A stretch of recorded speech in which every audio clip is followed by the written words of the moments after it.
আচ্ছা, আমাদের এই যে ব্যক্তিত্ব, এইটা গঠনের ক্ষেত্রে কে বেশি ভূমিকা পালন করে, রাশি না লগ্ন?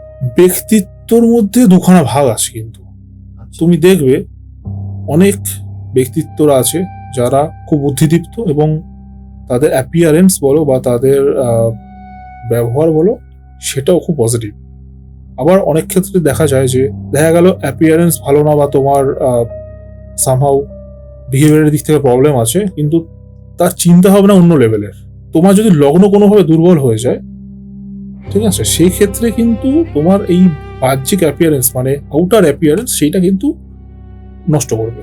তুমি কিন্তু লোকের সাথে বন্ডিং ক্রিয়েট করতে পারবে না, লোকে তোমাকে পছন্দ নাও করতে পারে।